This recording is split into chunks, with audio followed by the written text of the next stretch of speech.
Greetings. I hope everyone is doing well and adjusting to your new reality. Buckle up, party people. I was thinking about the Bee Gees and the song How Deep Is Your Love. I was wondering if there was a reason for there to be different lyrics. Perhaps the line "really need to know" was considered explicit. I don't recall myself, but I could see that being banned by the BBC. I looked it up. List of songs banned by the BBC. From Wikipedia, the free encyclopedia. The following is a list of songs that the BBC, the British Broadcasting Corporation, has, at one stage or another, considered unsuitable for broadcasting on its radio and television stations.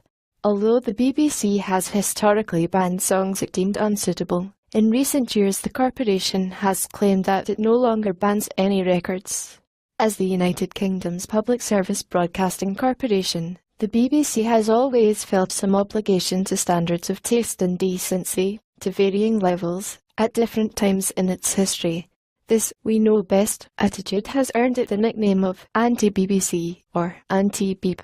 The BBC has banned songs from the following artists: Cliff Richard, Frank Sinatra, Noel Coward, The Beatles, Ken Dodd, Elvis Presley, Bing Crosby, the BBC Dance Orchestra, Glenn Miller, and George Formby. In addition, 67 songs were banned from BBC airplay as the first Gulf War began, including ABBA's Waterloo, Queen's Killer Queen, and the Boomtown Rats' I Don't Like Mondays. I found I Am the Walrus on the list of banned songs. This is familiar. I remember the line "Cooey Cooey Catchoo," but now that the lyrics are "Goo Goo Gajoob," it is on the list. I seem to recall that it was "Cuckoo Catchoo" on the album and "Goo Gajoob" on some bootlegs. "Goo Gajoob" sounds too much like a racial slur and I'm guessing what got the song banned. In another reality someone talked the sense of good taste before the album take. It is on the list.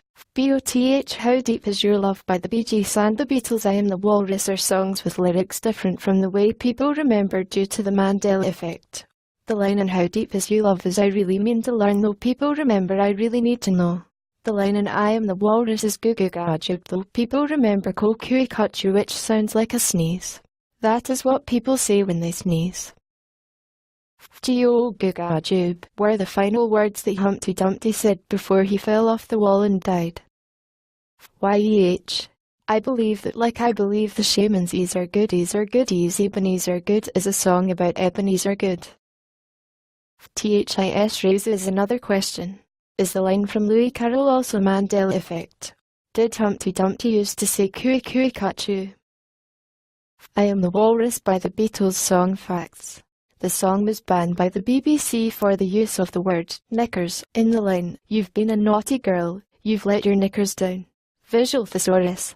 Originally released as the B-side of Hello Goodbye and as a track on the Magical Mystery Tour album in November 1967, I Am the Walrus has been an endless source of lyrical debate.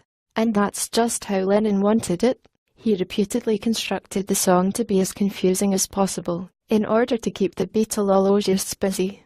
The chorus of the song goes, "I am the Eggman, they are the Eggman, I am the Walrus, Goo Goo Gajoob." The "walrus," Lennon later confirmed, was an allusion to the Lewis Carroll verse, "The Walrus and the Carpenter," from the children's classic Through the Looking Glass. It's believed that the Eggman is a nod to the character of Humpty Dumpty in the same book. But what of Goo Goo Gajoob, also transcribed as Goo Goo Gajoob or Goo Goo Joob, around the same time as I Am the Walrus? A very similar nonsense refrain cropped up in another pop song, Simon and Garfunkel's Mrs. Robinson.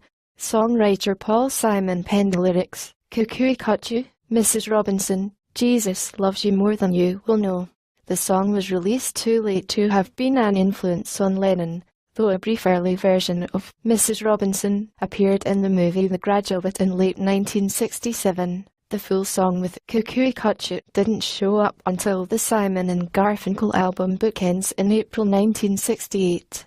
So the influence could very well have flowed the other way, with Simon making a subtle gesture to the then-new Beatles song. Both Lennon and Simon, I believe, were at least indirectly influenced by another pop cultural source. The catchphrase of the 1930s cartoon bombshell Betty Boop, Boop Boop Doop, It's got the same metrical cadence as Goo Goo Gajoob and Cuckoo Cuckoo, and is similarly reminiscent of infantile babbling. The provenance of boop doop is itself the subject of much dispute. The singer Helen Kane claimed that she was the originator of the phrase, and in 1934 she sued Betty Boop's creator Max Fleischer for $250,000 in damages. Kane was famous for using boop doop in such tunes as I Wanna Be Loved by You, memorably covered by Marilyn Monroe and Some Like It Hot, sung in her distinctively babyish voice. Kane didn't win her lawsuit, because during the trial it was revealed that she had based her boop doop on the stylings of an African-American entertainer named Baby Esther, popular at Harlem's Cotton Club in the late 1920s. The New York Times reported that Baby Esther had interpolated words like boo boo boo and do in songs at a cabaret here in 1928, and that Miss Kane and her manager had heard her there. A recording of Baby Esther's act played in the courtroom was enough to doom Helen Kane's claims to originality. I haven't been able to track down a recording of Baby Esther, so I don't know if her boo boo boo and do have the same syncopated spunk as the boo doop of Helen Kane and her cartoon alter ego Betty Boop. But we should not forget these pioneers in stylized baby talk who laid the groundwork for the inspired babble of I Am the Walrus.